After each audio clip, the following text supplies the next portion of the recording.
Please, someone, anyone, please. His hands were screaming, but no sound came out. A 7-year-old boy stood alone in the middle of a crowded diner, fingers slicing through the air, in desperate sign language, tears pouring down his face. He turned in a full circle, signing, begging, reaching, and every single adult looked straight through him. A woman stepped around him like he was a potted plant. A man in a suit walked past without blinking. The whole world kept moving while this child drowned in silence. Nobody stopped. Nobody looked back. Nobody except her. If this story shakes something loose in your chest, subscribe right now, hit that bell, and drop your city in the comments. I want to see how far one act of kindness can travel. Now, let's go. The diner smelled like burned coffee and bacon grease, and Emma Calloway had never loved it more. 3 years of the same corner booth, the same cracked vinyl seat, the same window that fogged up in winter and stuck in summer. After 12 hours in a classroom where she poured every last drop of herself into children who needed more than the world was giving them, this booth was hers. 45 minutes, 1 cup of black coffee, a slice of lemon pound cake she ordered every time and finished maybe twice. It wasn't about the cake, it was about the silence. The permission to stop being needed just for a little while. She had her book open, she had her coffee, she had 11 pages left in a chapter she'd been trying to finish for 4 days. She never finished it. She felt it first before she saw anything, before she heard anything. A change in the room's energy, subtle as a barometric drop before rain. Something pulling at the edge of her awareness. She lowered the book. The boy was standing 3 booths down. 7 years old, maybe. Small. Dressed in clothes that cost more than Emma's monthly grocery bill. Dark navy slacks with a sharp crease. A pale blue button-down shirt that someone had ironed with real care and real love. But none of that registered, not really, because his face was completely destroyed. Soaked, his whole body was shaking with the effort of containing something too large for a 7-year-old's chest. And his hands were moving so fast they blurred. Emma sat up straight. She knew those movements. She knew them the way she knew the alphabet, the way she knew her own name. She'd spent 4 years in college studying American Sign Language, 3 more years using it every single day in her classroom, pressing it into her muscle memory until it was reflex. What those small hands were saying cut through her like a blade. Please, help me, I can't find him. Please, somebody help me. Please, please, over and over. The same loop, faster each time, more frantic, the signs getting bigger, as if volume could compensate for the silence, as if he could somehow turn the desperation up loud enough that someone would finally turn around. Nobody turned around. A woman at the counter looked directly at him, directly, eyes making contact with his face, and turned back to her friend without a single change in expression. A waitress carrying a tray of plates stepped around him with the fluid automatic movement of someone sidestepping a chair. 2 men at the booth nearest him were deep in a conversation about something that was making them laugh, and they didn't miss a beat. Emma was out of her seat. She didn't decide to move. Her body just went pushing out of the booth, crossing the diner, covering the distance in seconds with zero plan, beyond get to him right now.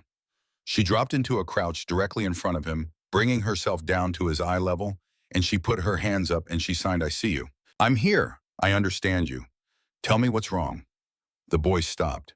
Every part of him stopped, his hands, his breathing, his tears, everything, and he stared at her like she had just materialized out of thin air, like he was genuinely unsure whether he was seeing something real. His chin trembled, his lower lip pressed hard against the upper one, fighting. And then it collapsed, all of it, the fragile wall he'd built to keep from completely falling apart, and a fresh cascade of tears spilled over. And he signed back to her, my father. I was with him outside. I fell asleep in the car, and when I woke up, he was gone. I don't know where he went. I can't find him. I can't ask anyone. Nobody understands me. Nobody, his hands faltered. He pressed the back of his fist to his mouth. Nobody ever understands me. Emma felt those 5 words in her sternum like a fist. Hey, she said aloud, her voice quiet and even, while her hands moved to match every word. Hey, look at me, right here. I understand you.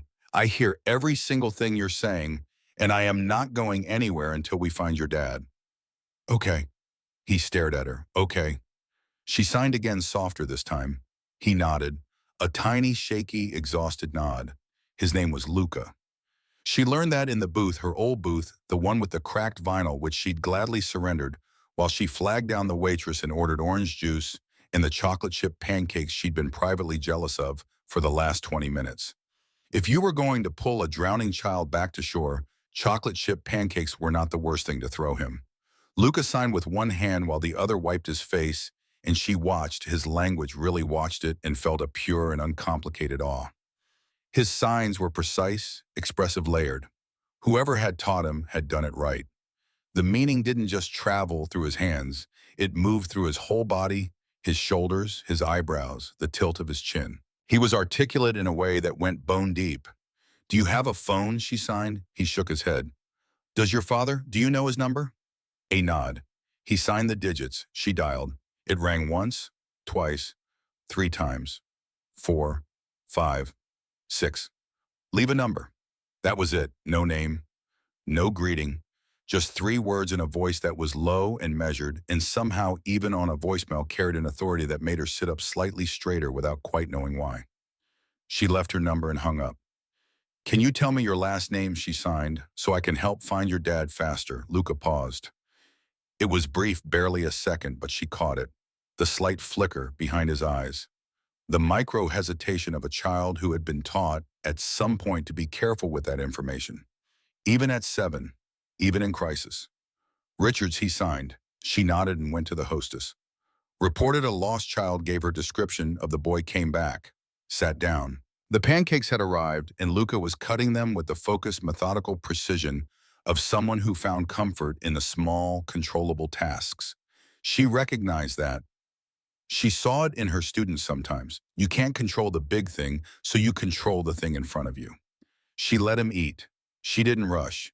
She signed to him about small things, easy things, his favorite color, what he was studying in school, whether he'd ever been to a diner before.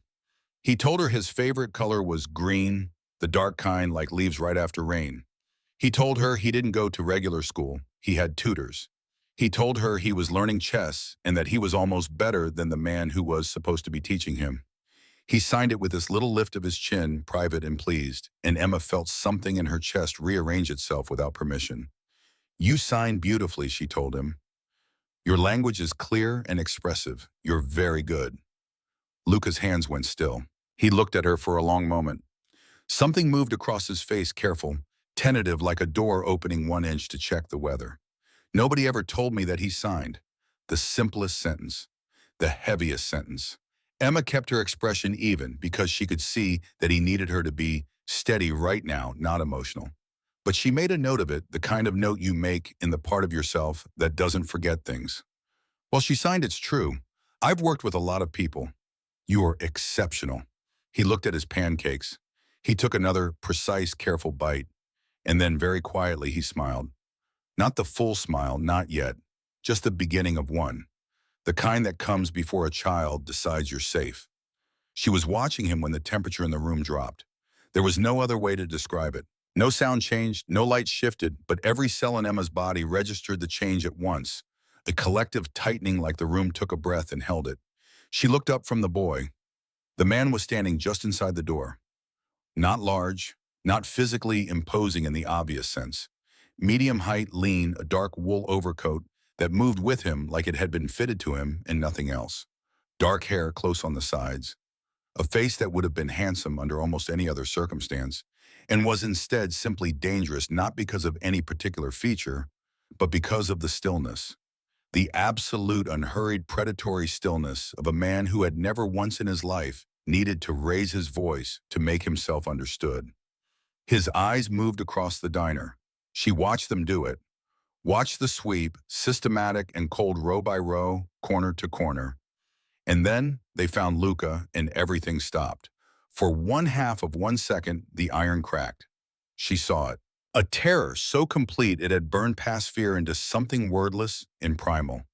The terror of a parent who has lost sight of their child and spent every second of the search quietly, privately coming apart. It was there and then it was gone, sealed back behind the composure with a speed that was almost inhuman. But she had seen it. She filed it away. Luca turned. He didn't look. He just knew the way children know their parents, some frequency beneath hearing, and he twisted in the seat and saw his father, and he was out of that booth before Emma could process the movement. He sprinted across the diner and hit the man dead center arms, going around his waist, face disappearing into the front of that overcoat. And the man who had walked through that door like a verdict, caught his son with both arms. No hesitation, no calculation. Just caught him and pulled him in and pressed his mouth to the top of the boy's head and closed his eyes. 3 seconds. 4. 5. Then he straightened. Reset. Like a door closing. His eyes found Emma across the diner. She hadn't moved. She was still sitting in the booth, hands folded on the table, watching him with the quiet steadiness of a woman who had spent years learning to stay calm in moments that required it. He walked toward her. His people, 3 of them she counted now, men who had come in behind him and arranged themselves near the exits, with the ease of people who did it without thinking, without being told, stayed where they were. He stopped at her table. He looked at her. He said nothing for a moment. She didn't fill the silence.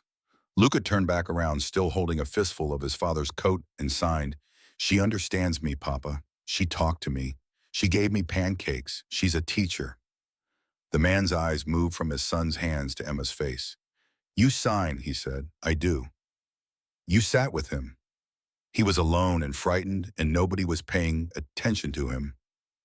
"So yes, I sat with him." Something shifted in his face. Brief and difficult and layered. She caught one piece of it. Clearly, he had not expected that answer, or that tone, or the complete absence of performance in the way she delivered it. No nervousness, no attempt to impress, no angling for a reaction. He reached into his coat, drew out a wallet, laid a bill on the table. Emma looked at it, and she looked at him. She picked it up and held it out. "I don't want your money," she said. "He's a child. He was scared. You don't pay someone for being a decent human being." The silence after that was like a held breath. The man looked at the bill in her outstretched hand. He looked at her face. She watched him actually look at her the way people who are used to categorizing everyone quickly do when someone refuses to fit in any category, and she held eye contact and waited. Luca, who had been reading the room with the focused attention of a child who had learned young, that faces tell you everything, words don't look between them, and signed to his father. "I like her. Can she come with us?" The man did not look down at his son immediately. He kept his eyes on Emma for one more beat. Then he took the bill back, put it in his pocket. "Adrian Richards," he said. He said it the way someone lays down an ace-flat, deliberate watching. Her face did nothing because the name did nothing to her. It was just a name. "Emma Calloway," she said. His eyes narrowed very slightly. "You don't know who I am." "Should I?" "Most people do." She considered that. "I teach special education at a public school. My most famous student is a 9-year-old who once ate a crayon on a dare. You'll forgive me if your particular reputation hasn't landed on my radar." A pause. Something moved in his eyes. She couldn't tell if it was suspicion or the early shadow of something much more complicated. "My son needs a sign language tutor," he said. "Someone who knows what they're doing, patient, consistent, a beat." His last tutor lasted 3 weeks. What happened after 3 weeks? He decided the position wasn't for him. The phrasing was precise, delicate in a way that was somehow more unsettling than bluntness. "I have a full-time job," Emma said. "Evenings and weekends, 3 times a week, 2 hours a session. My residence, the schedule accommodates yours. I'm not a private tutor. I pay well beyond any rate you'd find elsewhere." She looked at him. He looked back. Neither of them moved. Luca reached out and very lightly touched Emma's hand. She glanced down. He was signing small, close to his body so his father could barely see. "Please. You're the first person in a long time who talked to me like I was just a person." Please, Emma Calloway was a practical woman. She had spent her professional life building walls between her heart and her decisions because in her line of work, if you didn't, you'd be wrecked inside a month. She knew in the clear-eyed, rational part of her brain that everything about this situation was wrong. The men by the door, the voice on that voicemail, the way a city full of adults had parted around this man like water around a stone. The name said carefully like a test. The way 3 weeks had ended a tutor's employment in terms that left no room for questions. She knew all of this, and she looked at the small hands signing please in her direction and the bush they belonged to, and she thought about the empty apartment she'd be returning to in 45 minutes. "Text me the address," she said. "I'll think about it." Adrian Richards looked at her for one final moment.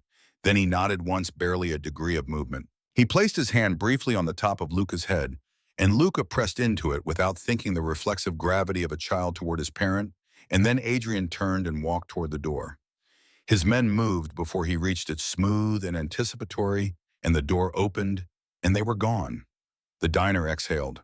Emma sat in the silence they'd left behind and looked at the half-eaten pancakes in the orange juice glass printed with small fingerprints. Her phone buzzed, an unknown number. 3 lines. "Tomorrow, 7 p.m. A car will come to you. Your address is already known to us." She read that last line twice. Her address is already known to us. She set the phone down slowly. She looked at the window, at the city moving through the dark glass, indifferent and enormous, and full of things she didn't know yet. She should have called back and said no. She knew that. She knew it the way she knew her own name, clean and clear and without ambiguity. She flagged down the waitress. "Can I get another coffee?" she said. "And actually, you know what? Another slice of the pound cake." She needed to think. And somewhere across this city, in the back of a black car moving through evening traffic that parted for it, without being asked, a man named Adrian Richards sat with his son's head against his arm and held a business card with a small apple in the corner, and he read the name on it one more time. He didn't put it down for a long time. Outside, the city breathed and turned and kept every single one of its secrets. For now, the address was real. Emma had half expected it not to be, had half expected to spend the night talking herself out of the whole thing and wake up the next morning to find the text had disappeared, or that she'd imagined the boy, or that the entire evening had been some elaborate stress hallucination brought on by too many hours in a fluorescent-lit classroom. But the text was still there at 6:15 the next morning when she checked her phone with one eye open and her cat stepping on her face, and the address it eventually sent, different number, same cold precision, was on the north side of the city in a neighborhood that Emma knew only by reputation. Old money that had learned to keep its mouth shut. Streets wide enough that 2 cars could pass without getting close. The kind of quiet that wasn't peaceful, it was enforced. She told herself she was only going to look. She told herself this on the subway, in the elevator up to her apartment to change, and again in the back of the car that arrived at her building at 6:58 with a driver who did not introduce himself and did not speak for the entirety of the 40-minute ride. She told herself this right up until the car turned through a set of iron gates that opened without anyone visibly operating them, and she got her first look at the Richards residence, and the word "look" became the funniest thing she'd thought all week. This was not a house, this was a statement. She caught herself. No scene descriptions, she told her own brain firmly. Focus. What mattered wasn't the architecture. What mattered was that before she'd even stepped out of the car, the front door had opened, and standing in it, not a butler, not a security guard, not Adrian Richards, was Luca, still in his pajamas, hair uncombed, holding a chess piece in his right hand, a night she'd learn later, always the night, it was his favorite, and signing with his left hand, so fast she almost missed it. "You came. I told Papa you would come." He said probably not. I said definitely yes. I was right. Emma laughed before she could stop herself. It came out warm and real, and she watched Luca's face light up at the sound of it, not because he could hear it, but because he could see it, and with Luca seeing was everything. "You were right," she said, matching, signed a word. "You were absolutely right." He looked extraordinarily satisfied about this. A man appeared behind Luca, not Adrian, but close to him in some way she couldn't immediately define. Late 40s, broad through the shoulders, a face that had been broken and reset at least once. He put a hand briefly on Luca's shoulder and said to Emma, "Mr. Richards is finishing a call. He asked me to bring you to the study." He said it the way people say things when the alternative is unthinkable. "I'm Marco." "Emma," she said. Marco nodded like he already knew. He probably did. She followed him through the house, and she was careful, very careful not to look too hard at anything, not because she wasn't curious, but because she had a strong feeling that in this house, curiosity was something you kept private until you understood the rules. Luca walked beside her and slipped his hand into hers with the casual confidence of a child who had already decided the question of trust and moved on to the next thing. And she felt his small fingers wrap around hers and thought, I am absolutely already in trouble here. The study was a room with a lot of books and a desk that meant business and two chairs positioned across from each other with the intentional geometry of a room where important conversations happened regularly. Luca immediately climbed into one of the chairs and set his knight on the armrest and looked at Emma with the air of someone who had arranged all the pieces and was now waiting for the game to begin. Marco left. Emma sat down. So she signed to Luca. Chess. His face transformed. The reserved, careful quality he'd carried in the diner, that watchful stillness of a child who had learned to measure how much of himself to offer, cracked open completely. For the next 9 minutes while they waited for his father, Luca talked chess. He talked it with his whole body, hands moving fast and fluid, explaining gambits and counter gambits with an intensity that was almost aggressive. Jabbing the air to make points, his eyebrows doing half the grammatical work. He was brilliant. Not in the way adults call children brilliant, to be polite. He was genuinely, structurally brilliant. The kind of mind that saw the shape of a system and went immediately to its edges, its vulnerabilities, its possibilities. Emma matched him sign for sign, question for question, and she watched him clock. This watched him recalibrate her, adjust his mental file on her upgrade, her in some internal ranking system. She recognized it because she did it too. Do you play? He signed. I used to, she signed back. I was never very good. I could teach you, he signed with zero irony and complete confidence. I think she signed you absolutely could. The door opened. Adrian Richards walked in without preamble, still in the controlled momentum of a phone call. Just ended something working behind his eyes. He wore a different coat from last night, charcoal clean lines, but the stillness was exactly the same. He registered Emma in the chair, registered Luca's animated hands, registered the ease of their exchange with one sweeping look that took in everything and showed nothing. Miss Calloway, he said. Mr. Richards? He sat in the chair across from her. Luca, with impeccable, improbably deliberate timing, held the chess knight up toward his father and signed, She plays. She said I could teach her. He's very excited about that, Emma said. I see that. Adrian looked at his son for a moment. That brief, unguarded thing she'd caught a sliver of in the diner, the thing that lived underneath all the control, and then it was gone. He looked at her. You came. You sound surprised. I gave 50-50 odds. Your son gave better odds than that. Something pulled at the corner of his mouth. Not quite a smile, more like the ghost of the idea of one. He usually does. He set his forearms on the desk. Everything about his posture was deliberate. Before we discuss the terms, I want to be clear about something. Please, she said, this position requires discretion. What happens in this house does not leave this house. The people in Luca's life, his schedule, his routines, none of that is information that gets shared with anyone, under any circumstance. His eyes were direct and unapologetic. Those aren't negotiable conditions. They're the conditions. Emma held his gaze. I'm a special education professional. I work with children whose privacy is legally and ethically protected every single day. I understand confidentiality better than most people in this city. A beat. That's different. Is it? He looked at her for a long moment.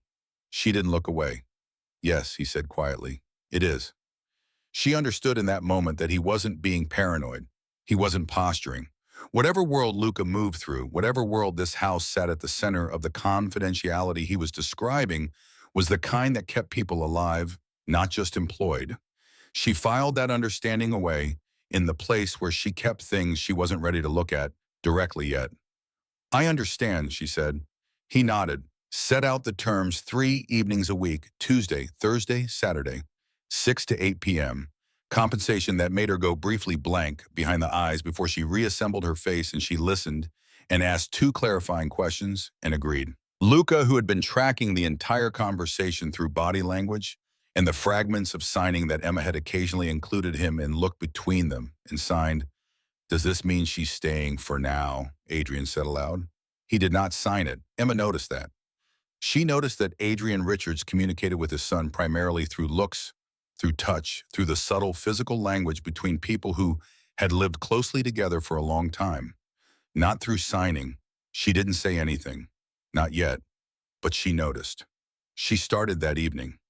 Luca was a natural, which she had already known, but what she hadn't fully grasped in the diner was the depth of his hunger for language. Not just signs. Language. He wanted to know not just what a sign meant, but why it moved the way it moved, what it felt like in the body, what it communicated that a word on a page never could. He asked questions that 9-year-olds didn't ask, and 7-year-olds definitely didn't ask. And Emma answered every one of them, and the 2 hours went by in what felt like 20 minutes.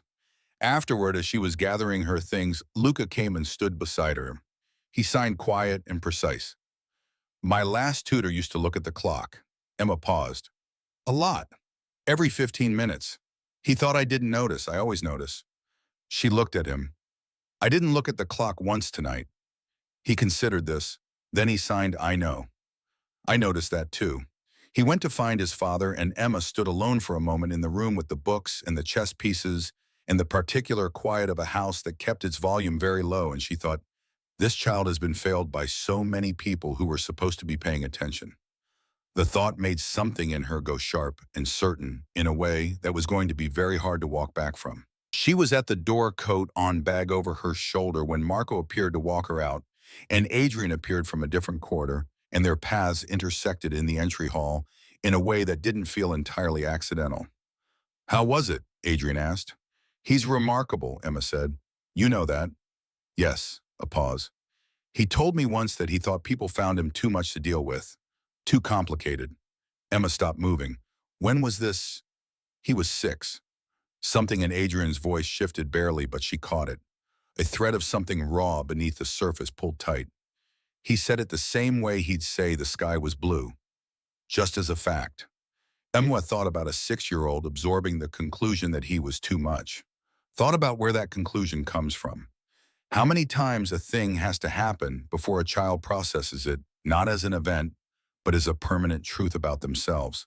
He's not too much, she said. He's exactly enough. He just needs someone willing to keep up with him. Adrian looked at her. It lasted only a few seconds, that look, but it was different from the looks he'd given her before. The analytical ones, the measuring ones, the ones that categorized and filed. This one was something else, like she'd said a thing he'd been waiting for someone to say out loud and hadn't known how to say himself. Same time Thursday, he said. Same time Thursday, she agreed. She was 3 steps from the door when it happened. Marco's phone rang. He answered it, listened for 4 seconds, and the change in his face was immediate and absolute, from baseline alertness to something harder, sharper, stripped down. He looked at Adrian and said one word, Donovan. The name meant nothing to Emma, but the effect it had on the room, on Marco, on the 2 men who materialized from adjacent rooms, as if they'd been waiting for exactly that word, hit her like cold water. Adrian's face went very still. The stillness was different from his usual stillness. This one had heat underneath it, something controlled and dangerous and old, like coals that never fully go out. Get Luca, he said to Marco. Quiet, no wasted syllables. Marco was already moving. Is everything all right? Emma asked. She knew it wasn't. She asked anyway because she needed something to hold on to in the sudden shift of the room's entire gravity. Adrian looked at her. For a moment, she thought he wasn't going to answer. Then, I need you to leave now. The car will take you home. He paused. Don't use the side door. Use the main exit. Marco will walk you out. What's happening? Nothing that involves you. She wanted to push back. The part of her that had been a school teacher for 8 years, the part that had gotten very good at knowing when she was being handled, wanted to press him. But Luca appeared, then carried through the hall by Marco, at a pace that was too fast and too quiet for a child being taken to bed, and Luca's eyes found Emma's over Marco's shoulder, and what was in them stopped her breath. He was scared. Not the lost in a diner scared from yesterday. Something older.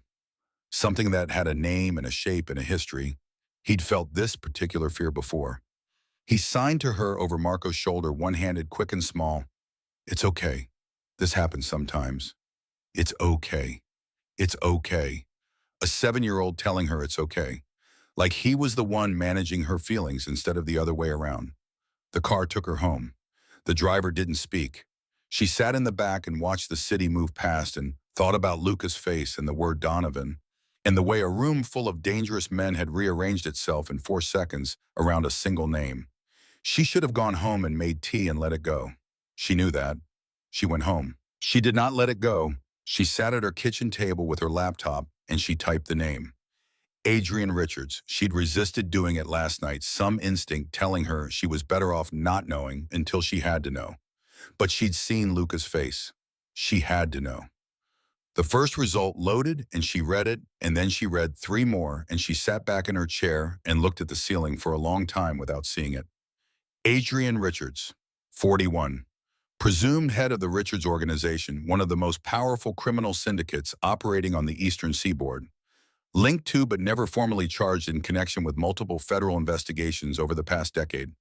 Known associates include, she stopped reading. She sat in her kitchen at 11:30 at night and she thought about a man pressing his mouth to his son's hair in a diner with his eyes closed. She thought about he thought people found him too much to deal with. He said it like the sky was blue. She thought about small hands signing please close to a 7-year-old's body where his father couldn't see. She thought about the name Donovan and what it had done to a room in 4 seconds. She closed the laptop. She did not sleep well. Thursday evening, she went back. She told herself it was because she'd made a commitment and she honored her commitments. She told herself it was professional. She told herself a lot of things in the 40-minute car ride, and Luca blew all of them out of the water the second she walked through the door because he was waiting for her in the entry hall with his chest set under his arm and a look on his face like she was the best thing that had happened to him all week. You came back, he signed. I said I would. People say things he signed simple and unadorned in the tone of a child who had learned to distinguish between what people say and what people do. Emma put her bag down. She crouched to his level. She signed to him slowly and clearly the way she signed things she meant. When I tell you something, Luca, it is true. I don't say things I don't mean. Okay. He looked at her for a long moment. Then he held the chest set out toward her. Okay, he signed. Now let me show you the Sicilian defense. She laughed. He smiled. And the evening began. She was 45 minutes in when she first heard them. She wasn't trying to listen. She genuinely wasn't. But the study door was partially open and the voices in the corridor were not as low as their speakers thought. Adrian's voice, he's making a move on the South District. That's a wishing. Another voice lower, we think it's been building since March. Donovan's been quiet too long. A pause, then Adrian quieter. Pull Marcus off the Luca detail. I need him on the warehouse. A longer pause. Sir, is that... I need him on the warehouse. Emma looked at Luca. He was studying the board moving pieces with precise, concentrated fingers, entirely absorbed. She looked at the door. She looked back at Luca. Your turn, Luca signed without looking up. You're doing better, but your queen is exposed. She looked at her queen on the board. He's right, she thought, and so is the man in the hallway. Something was moving in the darkness of this world she'd stepped into, slow and enormous and inevitable. And the only thing she was sure of, the only thing that cut through the confusion of everything she'd read last night and everything she didn't understand, was the boy across the board from her, patiently waiting for her to protect what mattered. She moved her queen. Better, she signed. Much better, Luca signed back and smiled. The house settled around them, holding its breath. Outside, somewhere in the city, a man named Victor Donovan was making plans. And the thin, fragile warmth that had begun to grow inside these walls between a woman who stayed and a boy who never expected her to had no idea it had already been noticed. 3 weeks passed. Emma told herself each Tuesday and Thursday and Saturday that she was going to start maintaining professional distance. She told herself this on the car ride over, and she believed it right up until Luca opened the door always. Luca always before anyone else could get there, like he'd been listening for the car, and signed something that demolished her resolution completely. One evening it was, I figured out how to beat the Sicilian defense. Do you want to see another time it was? I made you something. It's not very good. Actually, it's pretty good. The something turned out to be a hand-drawn diagram of a chess opening he'd invented and named after her. Emma Gambit, written in his careful, deliberate handwriting at the top of the page. She had it in her kitchen drawer at home. She was aware of how unprofessional that was. She kept it anyway. The rhythm of the house had started to make sense to her the way foreign languages do not, all at once, but in pieces, one pattern at a time, until suddenly you realize you've been understanding for a while without noticing. She understood that Marco was Adrian's right hand in the truest sense, not just logistics, but loyalty, the kind that had been tested and held. She understood that the men who moved through the lower floors were careful around Luca in a specific way, not gentle exactly, but precise, like people who had been given clear instructions and took them seriously. She understood that the house had two temperatures, the one it ran at when things were stable and the one it ran at when they weren't. She'd felt the second one twice since she started. Both times the word Donovan had been somewhere in the architecture of it, even when nobody said it aloud. She had not brought up what she'd read online. She had not asked Adrian to explain his world to her. She kept her eyes on Luca and her hands moving and her questions inside her own head where they were safest. And Adrian was harder to categorize than anything else in the house. He was not what she'd expected, and she'd had 3 weeks to figure out exactly what she had expected versus what she actually got, and the gap between the two was significant. She'd expected cold. She'd expected the controlled, calculated boardroom quality he'd shown her in the diner. And that was there. It was always there, the infrastructure of him, the way he occupied a room with a stillness that announced itself. But there was something else, something she caught in fragments in the margins of the evenings she spent there. She caught it once when she was wrapping up a session and Luca had fallen asleep in the chair mid-conversation, just tipped sideways against the armrest, with his chest knife still in his hand, and Adrian had come in and stood over him for a long moment without saying anything. His face, when he thought no one was watching, was completely different. It was unguarded in a way she suspected almost no one ever saw. Not soft grief doesn't make people soft, it just strips the performance off, but present, raw, like someone who had made enormous and irreversible choices and lived every day inside the weight of them. She'd backed out of the doorway quietly and waited in the hall. He'd come out 2 minutes later and his face was composed again, and he'd said, "He does that, falls asleep mid-sentence. He's been like that since he was 3. And the way he said it, so matter-of-fact, so practiced, so clearly, reaching for ordinary, told her more than an hour of honest conversation would have. "He's safe when he sleeps," Emma had said. "Kids who feel safe fall asleep easily." Adrian had looked at her. "Is that true?" "In my professional experience, yes." A pause. His mother left when he was 2. He said it the way you say something you've rehearsed saying without feeling for a long time. She didn't want this life. I understood that. But Luca's been cautious with people since then, slow to trust. "He trusted me in about 40 minutes, Emma said. "I know." He said it quietly. "That's not nothing. For him, that's everything." She had thought about that conversation every day since. The fourth Saturday, 22 days after the diner, she arrived to find the house at the second temperature. She felt it the moment the car pulled through the gate. Marco met her at the door instead of Luca, and his face was doing the stripped-down thing, and the two men she could see through the entry hall were moving with the clipped, purposeful energy of people responding to something that had already started. "Is Luca okay?" she asked immediately. "He's fine," Marco said. "He's upstairs. Mr. Richards wants to speak with you before your session." She followed him. Adrian was in the study, standing phone in his hand, and he looked up when she came in, and the look on his face was complicated. She had gotten better at reading him over 3 weeks. What she read now was controlled anger underneath it, concern underneath that, something that was going to take him a minute to say. "Sit down," he said. "I'd rather stand. What's happened?" He looked at her for a moment. "Then Victor Donovan knows about you." The sentence landed flat and clean in the room between them. "What does that mean?" she said, because she needed him to say the specific thing, not the managed version of it. "It means that he knows Luca has a new person in his life. It means he's been watching this house. It means," he stopped, set the phone down on the desk. "It means you've been identified as a potential point of leverage." The words were precise and professional and made her stomach drop 6 inches. "Leverage," she repeated. "People who want to get to me use the people around Luca. It's happened before." Something moved across his face, old and dark, and not going to be elaborated on. I should have considered that this would happen. I didn't move quickly enough to protect your identity. How long have you known 48 hours? You waited 48 hours to tell me. I was handling it. That's not an answer. Her voice was level. She was working very hard to keep it level. You knew for 2 days that someone had identified me as connected to this family and you didn't tell me. I went to work yesterday. I took the subway. I walked 4 blocks alone in the dark. She watched the impact of that land on him.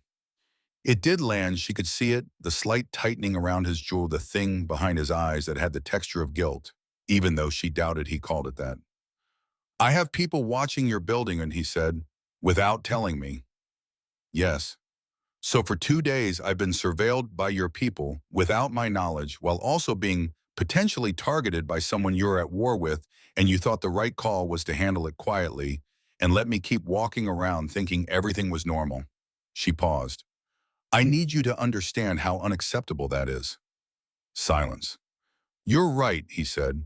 She hadn't expected that. The directness of it. No qualification, no redirection, no careful maneuver around the admission. Just you're right. I made a calculation, he continued. I didn't want to frighten you unnecessarily before I'd assessed the threat level. That was the wrong calculation. You deserve the information. I'm sorry. Emma stood in the silence that followed and tried to locate the solid ground underneath this moment.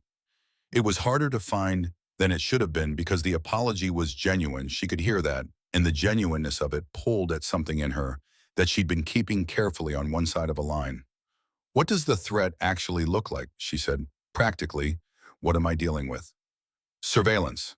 Possibly an approach, someone making contact with you outside this house trying to gather information, or he stopped.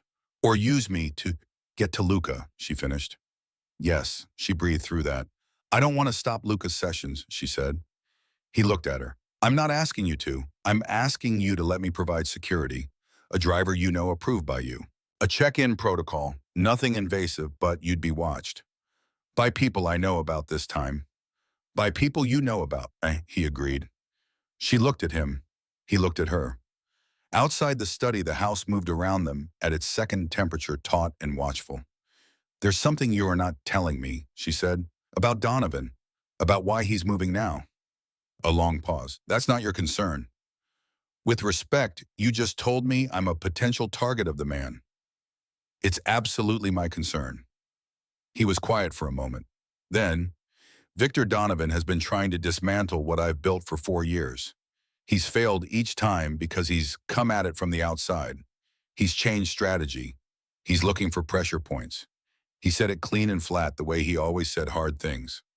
Luca is my pressure point, always has been. Donovan knows that if you can't get to Luca directly, you get to the people around him. People like me. People like you. And she sat down then, not because she felt weak, but because she needed to think clearly, and thinking clearly was easier without the performance of standing.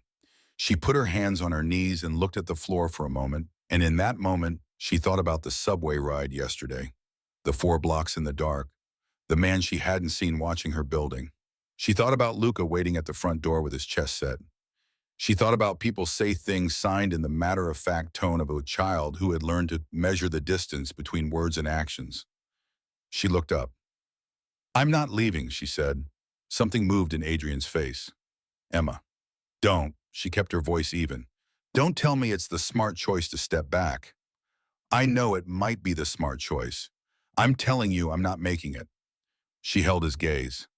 That boy has had enough people decide he's too complicated or too dangerous or too much trouble and walk away. I'm not going to be one of them. Not because of Victor Donovan and not because of you. The last 2 words landed where she meant them to. She watched him absorb them. The security arrangements, she said. Tell me what they look like. He told her. She asked 3 specific questions, got 3 direct answers, and agreed. The whole exchange took 6 minutes and was conducted with the brisk, clear efficiency of 2 people who had both independently decided there was no room for anything imprecise right now. When it was done, she stood. I'm going to go find Luca. 4th floor, he said. He's been waiting. She was at the door when he spoke again. Why Bassam, he said. It came out rougher than she thought he intended, less composed, more actual. Why does it matter to you this much? You've known him 3 weeks. She stopped. She thought about the question honestly, the way it deserved. I've spent 8 years working with children who the system looks straight through, she said without turning around. Children who get labeled too difficult, too complicated, too expensive to accommodate. And I've watched the ones who had one person, just one who refused to look away. I've watched what that does, what it makes possible. She paused. Luca could be anything. He is already extraordinary, and he needs someone who isn't going to do the math and decide he's too much. She turned then just enough to look at Adrian over her shoulder. I'm not good at walking away from that. I never have been. She went upstairs. Luca was in his room on the floor, chess pieces arrayed around him in a pattern that had its own internal logic she couldn't immediately decode. He looked up when she came in, and the relief that crossed his face visible, an immediate and unhidden, the kind children show before they learn to manage it, hit her in the chest like a physical thing. I thought maybe you wouldn't come, he signed. Why would you think that? Papa looks serious this morning. He looks like that when things are bad. Things are fine, she said. And then because she had promised him honesty, things are complicated, but you're fine and I'm here. Okay. He looked at her for a long moment with those dark reading eyes. Okay, he signed. Then, do you want to see what I've been working on? She sat down on the floor next to him, cross-legged, because it was that kind of moment. Show me everything. He showed her a 3-move sequence he'd developed that created a forca move that threatens 2 pieces at once, forcing a choice between losses. He walked her through it with enormous patience, repositioning pieces, backing up when she lost the thread, finding a different angle. He was a good teacher. She told him so. I learned from watching you, he signed. You explain things until they make sense. You don't give up when someone doesn't get it right away. She didn't trust herself to respond immediately. She looked at the chessboard and moved a piece and said carefully, that's a good thing to notice. The not giving up part. I notice everything, he signed with that small, private lift of his chin. I know you do, she said. It's one of my favorite things about you. He was quiet for a moment, then, not looking at her eyes on the board, Emma, is it true that Donovan is a bad man? Everything in her went still. Where did you hear that name? She asked. She kept her voice even and her hands steady. I hear things, he signed. I can't hear sounds, but I read lips. People forget that. He looked up at her then, and the expression on his face was so old for his age, so weighted with things a 7-year-old shouldn't be weighted with, that it physically hurt to look at. I've heard his name since I was little. People get scared when they say it. Papa gets very quiet.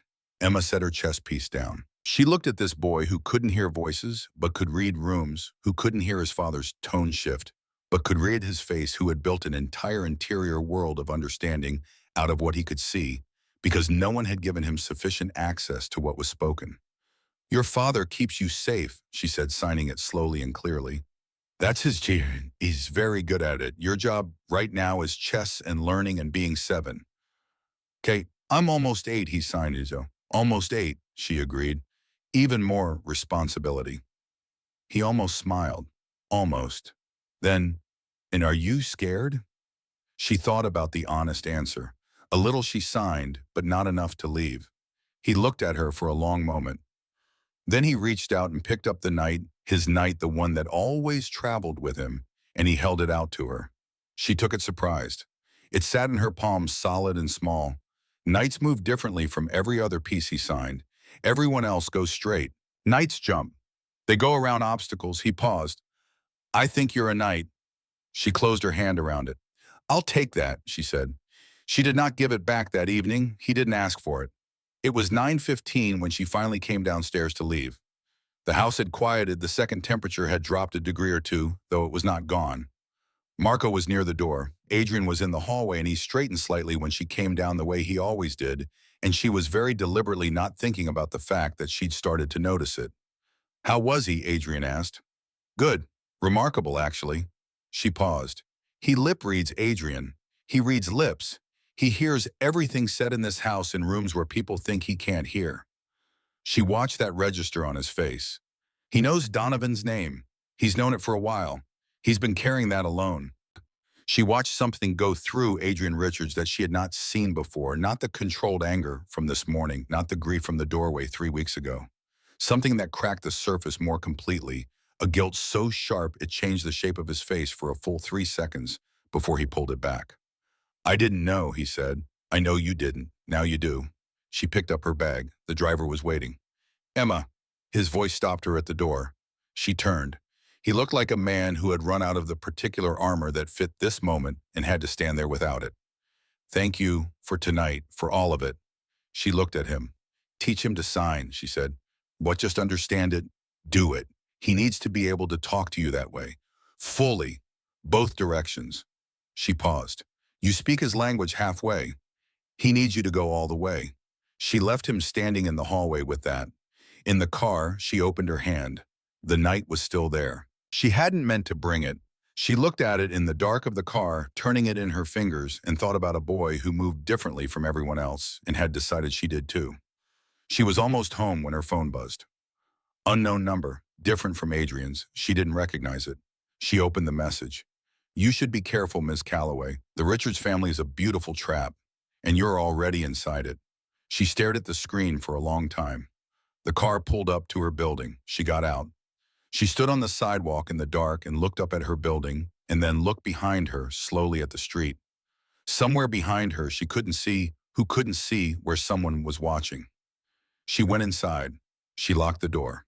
She sat down at her kitchen table with a chess piece in her hand and the phone face up in front of her, and she thought about a beautiful trap. She thought about Luca's hands in that diner 3 weeks ago signing please into the indifferent air. She picked up her phone and called Adrian's number. He answered on the second ring. I got a message, she said, from an unknown number. A beat of silence. Then very controlled, read it to me. She did. The silence that followed was different from his usual silences. Longer, more internal. Don't delete it, he said finally. I'm sending someone to your building tonight. They'll be outside. You won't see them, but they'll be there. Adrian, she kept her voice even. Is Lucas safe right now? Yes, no hesitation. He's safe. Okay, she breathed. Okay. Emma, a pause, something working underneath the surface. I'm sorry, this was not what He stopped, started again. You were in a diner having coffee. You did one decent thing. You shouldn't be here. Maybe not, she said, but I am. She hung up.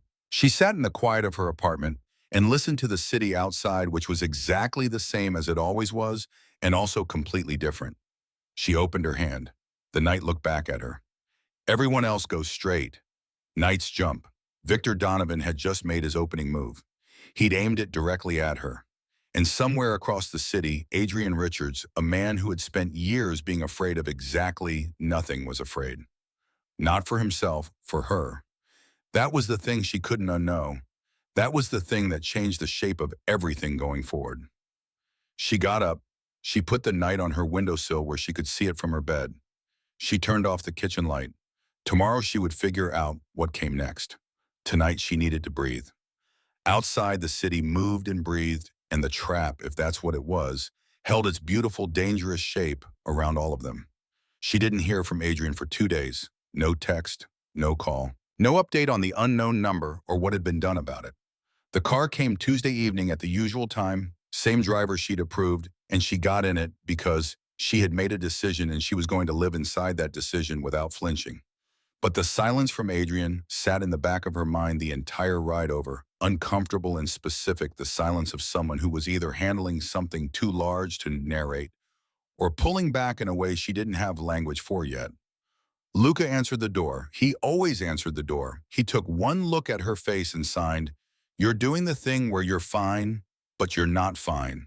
"Good evening to you too," she said. "Papa does that face also," he signed, turning to lead her down the hall. "I can always tell." The eyebrows go flat. "My eyebrows are perfectly normal. They're very flat right now." She almost laughed. Almost. "Where is your father?" Luca's hand stilled for a fraction of a second, brief enough that she might have missed it if she hadn't spent 6 weeks learning to read him the way he read everything else. Downstairs, he signed. He's been downstairs a lot. She understood what downstairs meant. She'd never been there. She understood it was the part of this house that had nothing to do with chess sets and lemon pound cake, the part that was the actual engine of everything Adrian Richards was. She did not ask to go downstairs. She followed Luca to the study, and she sat across the board from him, and she put her flat eyebrows back where they belonged, and she signed, "Show me what you've been working on." He showed her. An hour passed, then 90 minutes, and she was so absorbed in watching Luca dismantle her defenses with cheerful precision that she didn't hear the study door open. She felt it the same shift she always felt when Adrian entered a room some frequency below, hearing that her nervous system had apparently decided to start tracking without consulting her. She looked up. He looked worse than she'd ever seen him. Not physically, his composure was intact, clothes, precise posture, what it always was. But his eyes were different. The iron was still there, but something behind it had been under enormous pressure for 48 hours and was showing the stress of it. He looked at Luca.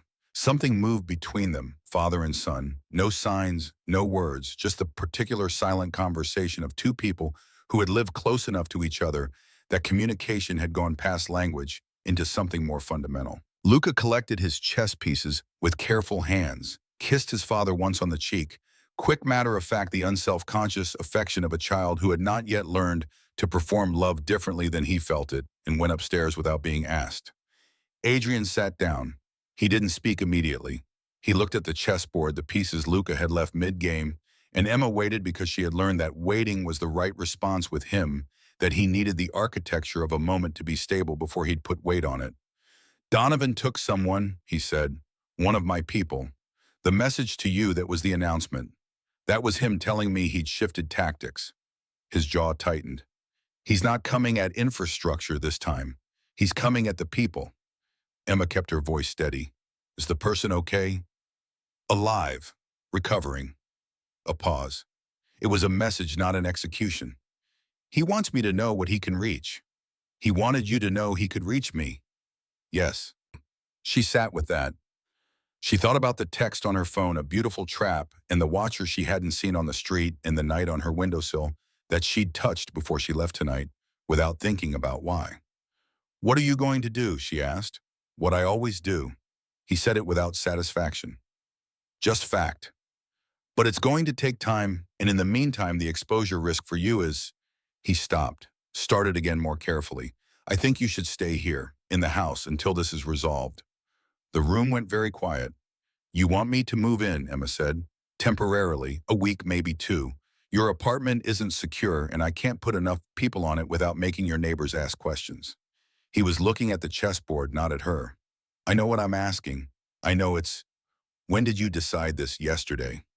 And you waited until tonight to ask me." "I was trying to figure out if there was another option." "Is there?" "Yeah, a beat." "No." She looked at him. He was still not looking at her, which was unusual enough that it told her everything she needed to know about what this cost him to ask. Adrian Richards, she had learned, was a man who looked directly at things.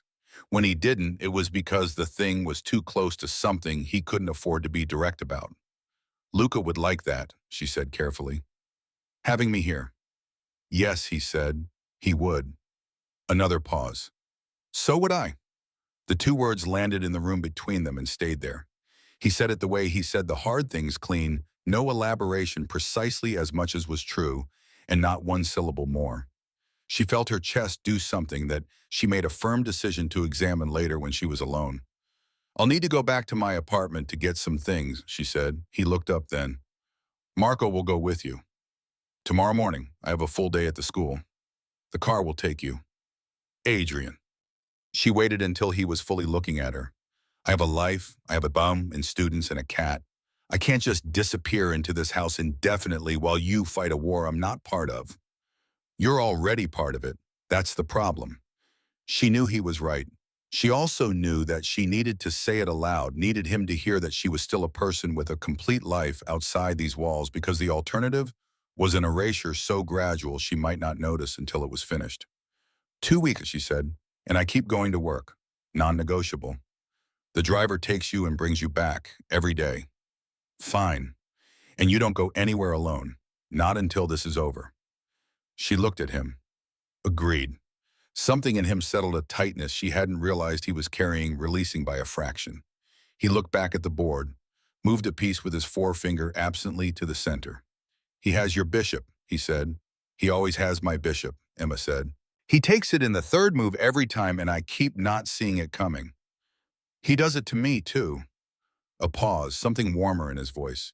He thinks I don't notice the setup. He's patient about it, sets it up over 5 or 6 moves so it doesn't look deliberate. He's been planning it since before we sit down, Emma said. He told me once, he decides on the shape of the game before the first piece moves. Adrian was quiet for a moment. He's been doing that with people too, longer than I realized. He said it softly. He decided you were staying before you made the decision yourself. I think he knew the second you crouched down in that diner and signed back to him. Emma thought about a 7-year-old spinning the careful geometry of a gambit over 3 weeks, patient and precise, deciding the shape of things before the first piece moved. Smart kid, she said. Terrifyingly smart kid, Adrian said, and for the first time in 2 days, something almost like warmth crossed his face. She moved back the following afternoon. She told her neighbor, Mrs. Park, that she was staying with a friend for a bit and could she feed the cat. Mrs. Park said yes before the question was fully out because she loved the cat considerably more than she loved Emma, which Emma had always found more charming than offensive. She packed 2 bags, practical and efficient, and Marco stood in her doorway while she did it and did not comment on the chess piece on the windowsill, which she put in her coat pocket. Luca, upon learning Emma would be staying, responded with the kind of controlled elation that she recognized as his version of maximum happiness. He kept his expression measured, but his hands gave him away completely, moving in small, delighted fragments, even when he wasn't actively signing, like emotion leaking out through his fingertips. He showed her the room they'd prepared. It was 3 doors from his. He stood in the doorway while she set her bags down and signed, I put a chess set in here. In case you want to practice, you need practice. I'm aware, she said. The knight I gave you is in your coat, he signed. I saw you touch it when you came in. She stopped, turned to look at him. He looked back with those dark reading eyes, perfectly composed. Good night, Luca, she said. Good night, Emma, he signed. And then so quietly she almost missed it, a single additional sign, the one she hadn't seen him use before. A specific sign, deliberate and careful, offered with the focused restraint of someone who understood the weight of what they were putting down. The sign for home. She stood in the room after he left and breathed for a moment. Then she unpacked. The routine shifted to accommodate her, and the shift happened with a naturalness that was its own kind of revelation. She had breakfast with Luca before the driver took her to school, and she had dinner in the house when she returned, and somewhere in the first 5 days that overlapped with her teaching day, in Luca's lessons, and the particular gravity of evenings in a house that was holding its breath, something changed in the architecture of her daily life without her consciously authorizing the change. She was sitting at the kitchen table on the 5th evening, school papers spread in front of her, when Adrian sat down across from her with 2 cups of coffee and set one in front of her without asking. She looked at the cup, then at him. You remembered, she said. Likiani bang, he said. You've had it in one way every time you've been here. She looked at him for a moment. You pay attention? I pay attention to everything. A pause. It's occupational. Is that what we're calling it? He almost smiled. What would you call it? She wrapped her hands around the mug. Habit, she said. The good kind. They sat in a silence that was comfortable in a way she hadn't expected that had arrived without announcement. She worked. He had papers of his own, things she didn't look at closely, and he worked too, and the kitchen held them both in the ordinary intimacy of 2 people sharing a quiet evening, and she was aware, fully aware with every sensible part of her brain, of how extraordinary that ordinary thing was inside this house. Can I ask you something, she said. He looked up. When Luca's mother left, how did you explain it to him?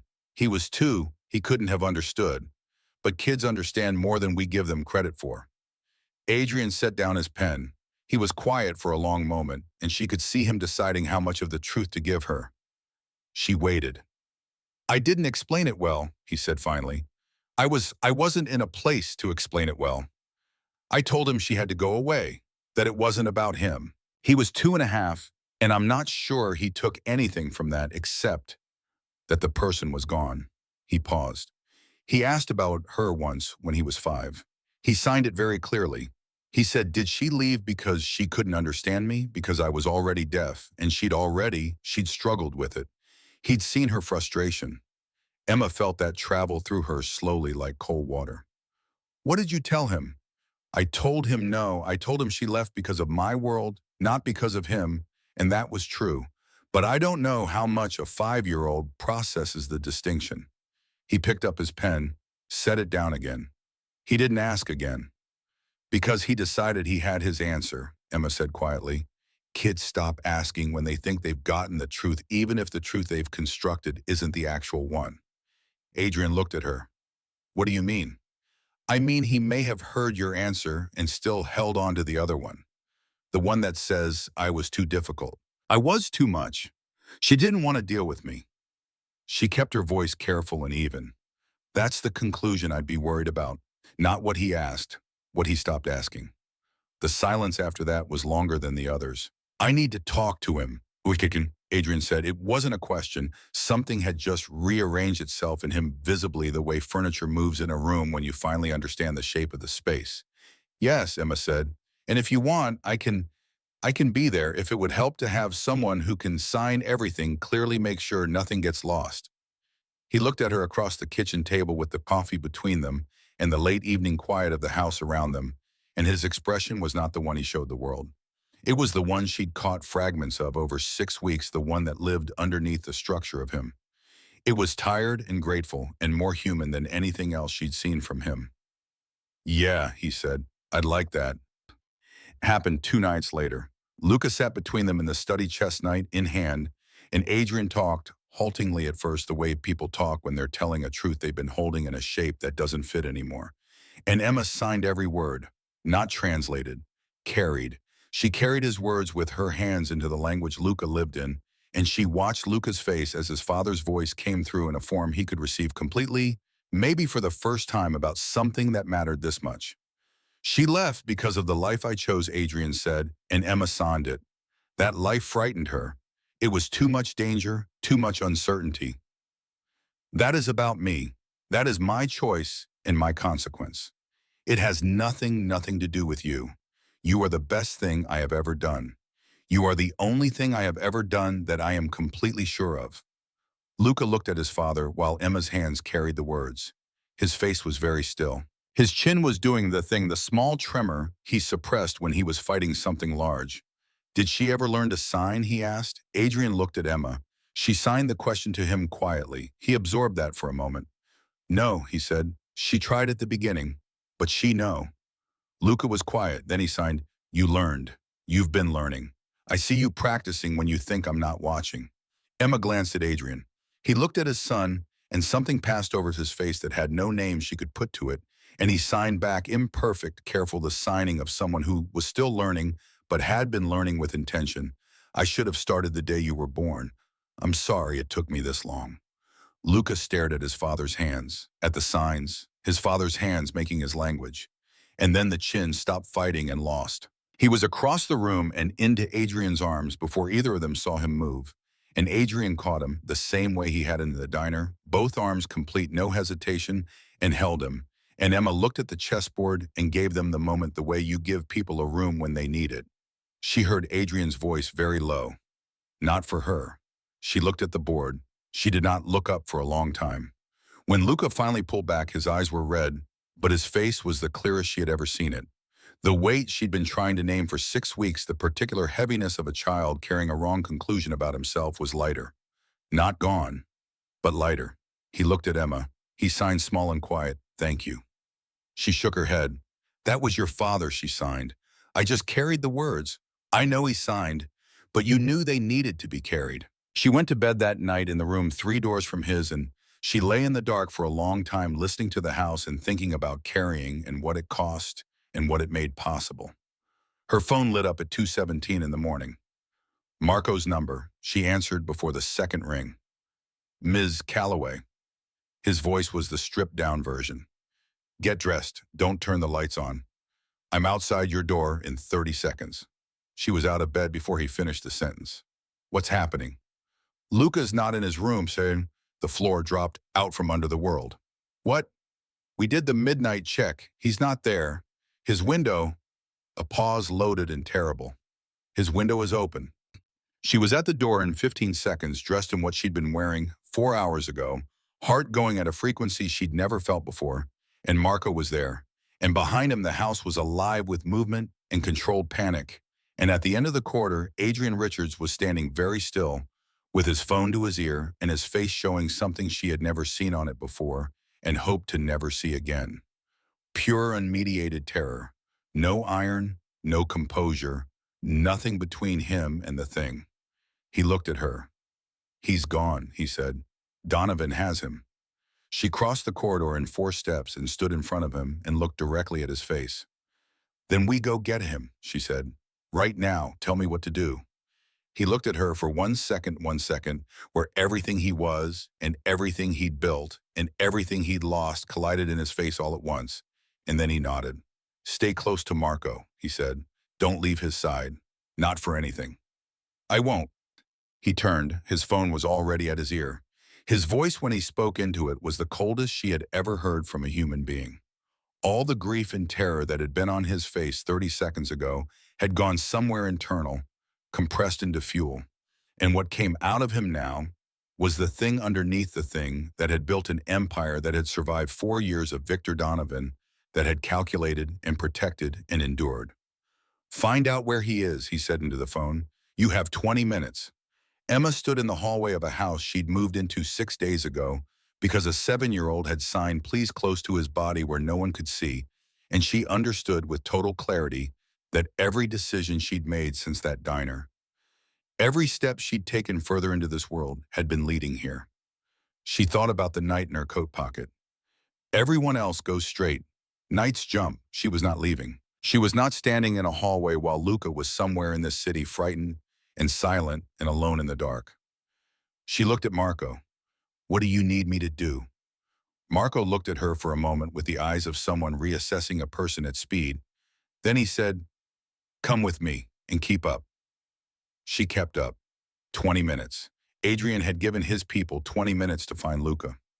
Emma watched him stand in the center of that house and become something she didn't have a word for, not a man anymore, or not only a man, but a system, a machine built entirely around one purpose. Every call he made was precise. Every instruction he gave landed and was acted on without question. He didn't raise his voice once. He didn't need to. The temperature of him was enough. Marco kept Emma close. She didn't resist. She stood at the edge of the room and watched and kept her hands still and her breathing even, because falling apart was not something she was going to do. Not now. Not when Luca needed every person in this house to be functional. 14 minutes and the call came. She watched Adrian listen, watched his face do nothing, absolutely nothing, no flicker, no tell. And then he said, how many, and listened again and said, understood, and hung up. He looked at Marco. Warehouse on the South Pier. Donovan's using it as a secondary hold. Luca's there. He's unharmed. A pause that lasted exactly 1 second. For now, Marco was already moving. How many of Donovan's people? 8 confirmed, possibly more inside. Adrian turned. His eyes found Emma across the room, and he crossed to her in 4 steps and stopped directly in front of her. Up close, she could see what the 14 minutes had cost him underneath the composure. His eyes were doing something she'd only seen once before in the diner when he'd first spotted Luca across the room. That stripped absolute thing. I need you to stay here. No, she said. Emma. Luca is deaf and it's dark, and he's alone with people he doesn't know, and he cannot communicate with any of them. She kept her voice level, every word deliberate. When you get to him, he is going to be in a state of terror that no one in that building will be equipped to handle except me. You need me there. He looked at her for a long moment. She watched him run the calculations. She could almost see it happening, the weighing the variables, and she held his gaze and did not move. You stay in the car until Marco brings him out, he said. The moment he's clear of the buildings, you go to him. Not before, not for any reason. Agreed. If anything goes wrong inside, then I trust Marco. I know. She looked at him. Go get your son. Something passed through his face. He held her gaze for 1 more second. Then he turned and walked toward the door, and the men fell in around him, and the house exhaled everything it had been holding. Emma got in the car. The drive to the South Pier took 11 minutes. She counted them. She sat in the back with her hands pressed flat on her knees, and she thought about Luca in a dark building, unable to hear footsteps approaching, unable to call out, unable to ask anyone anything. She thought about the chest knight in her coat pocket, and she pressed her hand against it through the fabric, and she thought, hold on. We're coming. Hold on. Marco sat beside her. He didn't speak for 8 of the 11 minutes. Then he said without preamble, he talks about you, Luca, more than he's talked about any person outside this family in 3 years. He said it looking straight ahead. I've known that kid since he was 4. He doesn't give that away easily. Emma didn't trust her voice completely. I know, she said. Whatever happens tonight. Marco paused. You're already part of this. You know that. Yeah, she said. I know. The car stopped. She heard it before she understood it. A sharp, concussive sound from inside the building, and then another, and then voices she couldn't make out, and then a silence that was worse than the sounds. She gripped the door handle. She did not open it. She had made a promise, and she was going to keep it, even though every single instinct she had was screaming at her to move. 30 seconds. 45. A minute. The longest minute of her life. She counted her own heartbeats because it was the only thing she could control. Then the side door opened and Marco's voice came through her window. Now, he's out. She was out of the car before he finished. They had Luca in the alley beside the building. He was on his feet. That was the first thing she registered. He was upright. He was moving under his own power, wrapped in Adrian's coat, which was enormous on him, his small frame swallowed by it, his face turned into his father's chest. Adrian had both arms around him, and his chin was down, and his eyes were closed, and he was holding his son with the complete unself-conscious desperation of a man who has just pulled something irreplaceable back from the edge. Emma stopped 3 feet away. She waited. Luca felt the change, some shift in the air, some frequency, and turned his head. His eyes found her in the dark. He broke from his father's arms and crossed the 3 feet and hit her at full speed, arms going around her waist, face buried in her shoulder, and she caught him and held on and pressed her cheek to the top of his head, and for a long moment neither of them moved. She felt him shaking. Slow, deep tremors, the aftermath kind, the kind that come when the danger is over and the body finally processes what the mind held together through. She held tighter. She didn't say anything. Some moments don't need words, and this was one of them, and she knew it, and she let him shake against her until the tremors started to slow. Then she pulled back just enough to get her hands between them. She signed very slowly, very clearly. I'm here. You're safe. It's over. I've got you. He watched her hands. His own came up unsteady, not his usual precision, the signs loose and trembling, and he signed back. I knew you would come. I kept thinking she'll come. I kept thinking that. She had to breathe through that carefully. I will always come, she signed. You understand me? Always. He looked at her face for a long moment, reading everything in it, the way he read everything completely, without missing a single thing. Then he nodded. One solid, certain nod. Adrian's hand came down on Luca's shoulder from behind. Luca leaned back into his father without turning, resting against him, and looked at Emma. And the 3 of them stood in that alley for a moment, in a configuration that had its own specific gravity, its own particular weight. Marco's voice broke it. We need to move. Now. They moved.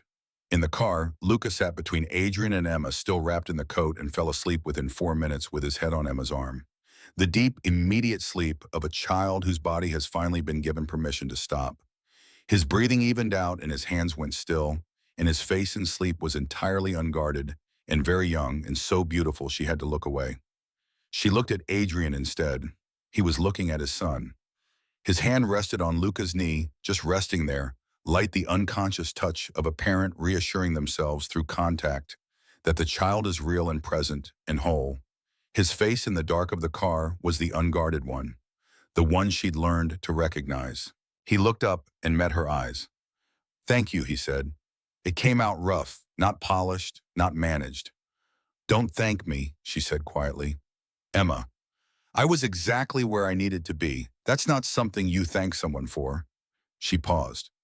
How bad was it inside? A beat. Donovan wasn't there himself. He sent a message instead. Something moved through his face, cold and old. He wanted me to come. He wanted me distracted and reactive, and walking into a situation I hadn't fully controlled. His jaw tightened. It almost worked. But it didn't. It didn't. He looked at Luca. Because of what you said, about needing you there for Luca. You were right, and I adjusted the approach. A pause. I've been adjusting approaches for 4 years against Donovan. Tonight was the first time I adjusted one because someone else saw something I didn't. She sat with that. What happens now? With Donovan. His voice went to a place she'd heard once before in the hallway at 2 in the morning on the phone, cold and specific. He made a choice tonight that he won't be able to undo. Taking a child. He stopped. That has a cost. He'll pay it. She didn't ask what that meant. She understood she wasn't supposed to ask. She looked at Luca's sleeping face and she thought good. They were home, she thought of it that way, without catching herself, without the usual internal correction by 3:45 in the morning. Marco and 2 other men carried Luca upstairs without waking him. Adrian stood at the bottom of the stairs and watched until they were out of sight, and then he stood there another moment, just stood the way people do when the adrenaline is leaving and what's underneath hasn't been processed yet. Emma was still in her coat. She hadn't taken it off. She reached into her pocket and her fingers found the knight, and she stood in the entry hall and waited for him to come back to the present. He turned around. He looked at her and started to say something. She could see it forming some composed version of, "We should get some sleep," or "I'll have Marco update you in the morning," and then he stopped. Whatever he saw on her face stopped him. "Don't," she said, not unkindly, "don't do the managed version. Not tonight." He closed his mouth. They went to the kitchen. She put the kettle on because it was almost 4 in the morning and coffee felt wrong and her hands needed something to do. He sat at the table, the same table as 4 nights ago, the coffee and the quiet, and she stood at the counter and waited for the water. "Donovan's message," he said, "before tonight, a beautiful trap. He sent that to you because he knew he'd been watching long enough to know that you were the variable he didn't expect. That Luca had let someone in." He was looking at his hands on the table. "He thought frightening you out would destabilize me, reduce my options, narrow my world back down to what he understood." "He miscalculated," Emma said. "He did." A pause. "He didn't understand that you wouldn't leave. He spent 4 years assuming everyone has a price or a breaking point. He doesn't understand people who just, he stopped. People who just say," she said. "Yes." The kettle boiled. She made 2 cups of tea, something quiet, something that wasn't a decision, just habit, and she set one in front of him and sat down and wrapped both hands around hers. "I need to tell you something," Adrian said. She waited.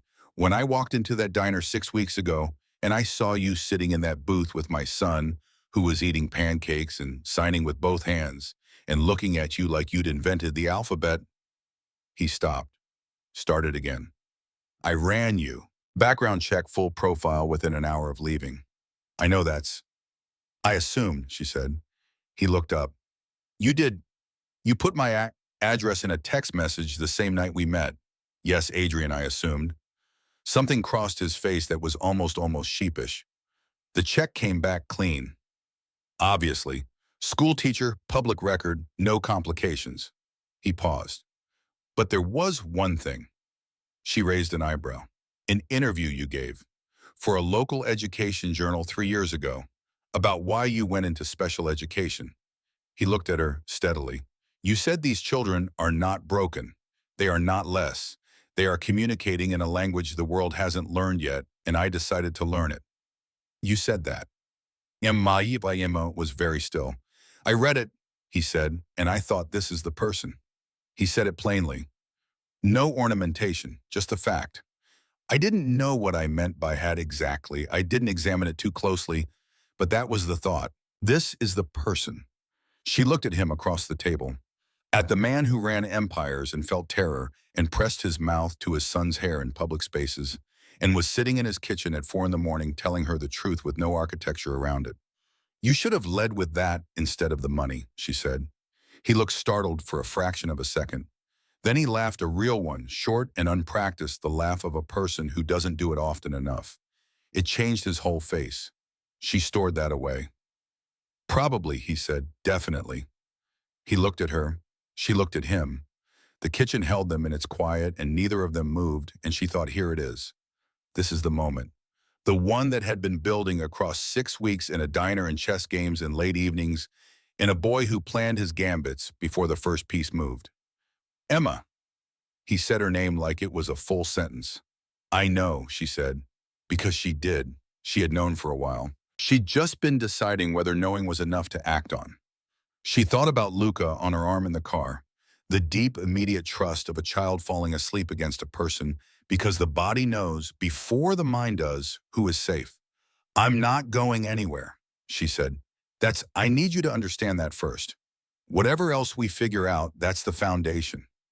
I'm not going anywhere from this family. I know, he said. Do you? Because the first time something gets difficult, or the first time your world does something that frightens me, I need you to know I'm not a person who runs.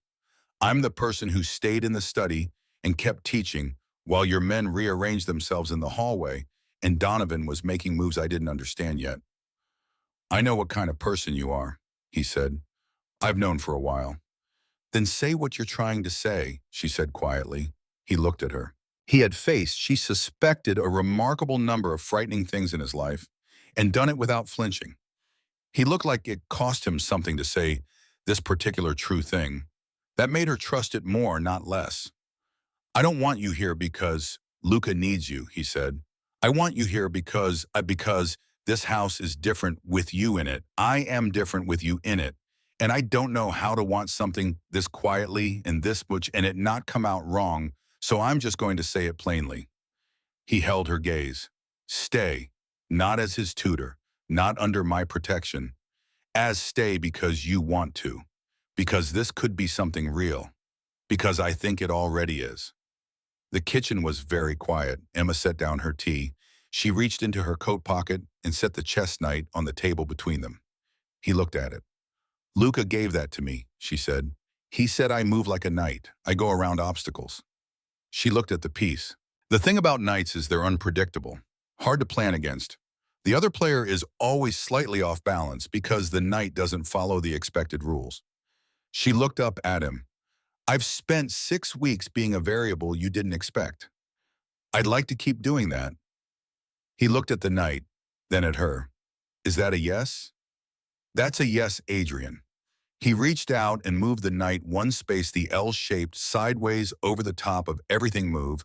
That was the only way it traveled, and left it there. Good, he said, and the word landed with everything underneath it, all the weight of a man who had been carrying his life alone for a long time and had just set a piece of it down. They sat in the kitchen until the sky outside the window started to change the particular gray blue that isn't night anymore, but isn't morning yet, the held breath before dawn.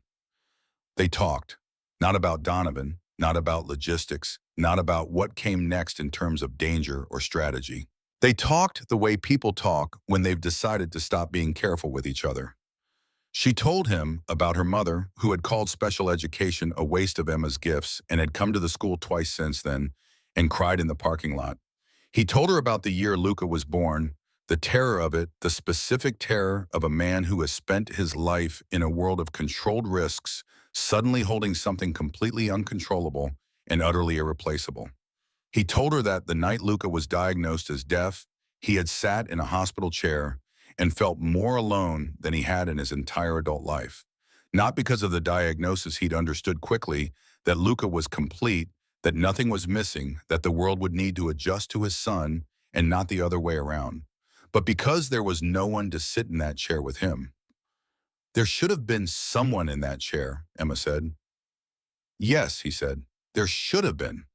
She reached across the table and put her hand over his. He turned his hand over and held it, and they sat like that while the sky kept changing outside. Luca found them there at 6:47 in the morning. He appeared in the kitchen doorway in his pajamas, hair demolished by sleep chess, night the other one, the one he'd kept in his right hand as always.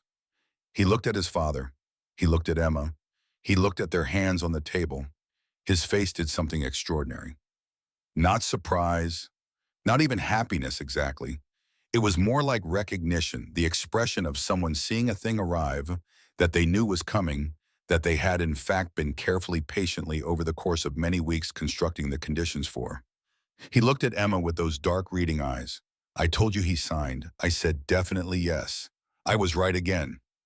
Emma looked at Adrian. Adrian looked at Luca. And then because it was 6:47 in the morning and they had all survived the night and the sky was getting lighter and some things were just true, all three of them were laughing.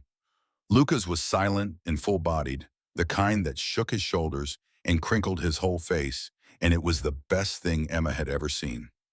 He climbed into the chair beside her, the way he always did, and reached for the chess knight on the table. He looked at it, then at Emma, then signed it. You can keep it. I know she signed. Thank you for lending it to me. I didn't lend it, he signed. I gave it to you. The first night. I just didn't say it. She looked at the boy beside her, at the man across from her, at the knight on the table between them, small and solid, and ready to move in the direction no one expected. She thought about a diner. A child's hands cutting through the air in a room full of people who couldn't hear him. One woman who looked up. She thought about how the smallest choices carry the largest things inside them quietly without announcing themselves, until one day you look around and realize you are entirely somewhere you never planned to be, and it is exactly right. Okay, she said aloud, signing it at the same time so Luca had every word. What are we having for breakfast? Luca immediately signed chocolate chip pancakes. Absolutely not. Yes, it's 7 in the morning. That is when breakfast happens. Adrian stood up to put the kettle back on and said without looking at either of them, I'll get the pan. Emma looked at Luca. Luca looked at Emma. He signed very small just for her home. She put her hand briefly on top of his. Home, she signed back. 3 weeks later, Victor Donovan was arrested by federal authorities on charges that had been building carefully and methodically for 18 months, charges compiled with information that came from sources Donovan had never identified, delivered at a moment that left him no room to maneuver. The city exhaled. The war ended not with a battle, but with paperwork, the way most wars actually end in rooms with people in suits and evidence that can't be argued with. Adrian said nothing about it, and Emma didn't ask, and that was its own answer. What she did ask one evening was whether it was over, whether the weight of it was done. He thought about it honestly, the way she'd learned he thought about things that deserved honesty. The specific threat, yes. He paused. The life doesn't change completely. It's still what it is. I know what it is, she said. I know you do. He looked at her. I still don't fully understand why that doesn't change the answer for you. She thought about Luca in the diner. She thought about hands signing please into an indifferent room. She thought about all the people who had looked at that child and looked away, and the particular certainty that had moved through her body when she didn't. Because some things are worth the complicated, she said. You learn that in my line of work. The kids everyone else calls two bars, those are the ones where it matters most to stay. She met his eyes. You're not so different, Ed. He was quiet for a moment. I don't know whether to be insulted by that. Don't be. He looked at her. Emma. Adrian. I love you, Mom, he said, clean and direct and without any architecture around it, the way he said the true things when he decided they were going to be said. I'm not practiced at saying that, but it's true and I'd rather you know. She looked at him in the quiet of the house they shared. Now really shared her things on the shelves, her coat on the hook, her cat occupying the best chair, with the indifferent authority of someone who had claimed territory and intended to keep it. I know, she said. I love you too. And then you're going to need to practice saying it. I'm aware. To both of us. Lucas signs it, you know. He signs it to me. He's waiting for you to sign it back. Something moved across Adrian Richards' face that was softer than anything she'd ever seen there. He looked toward the stairs, toward the Ma 3 floors up, who planned gambits before the first piece moved and had been with great patience and precision engineering this specific outcome for months. I'll practice, he said, and he did. The first time he signed it imperfect, a little slow. The signing of a man still learning, Luca stood very still and watched his father's hands, and then he crossed the room and signed it back, and then he went back to his chess game like nothing had happened, with the satisfied air of someone whose gambit had finally completely landed exactly where he'd always planned. Emma watched from the doorway and thought, you brilliant, impossible, extraordinary kid. She thought I walked into a diner 3 months ago and sat down next to the best thing that ever happened to my family. She thought nobody looked. Nobody stopped. Except me. And she understood fully and finally that this was not a story about a mafia boss or a war between powerful men or a woman who stumbled into a dangerous world. It was a story about a boy who couldn't be heard in a room full of people and one woman who chose to listen, and how that one choice, the smallest, simplest, most human choice, had opened a door that neither of them would ever close again. Some doors are like that. You walk through them not knowing what's on the other side. You walk through them because a child is crying and nobody else is stopping, and your body moves before your mind gives permission. And on the other side, if you're very lucky, you find that you have walked directly into your life. Emma Calloway had walked directly into hers, and she was in every way that mattered completely and permanently home.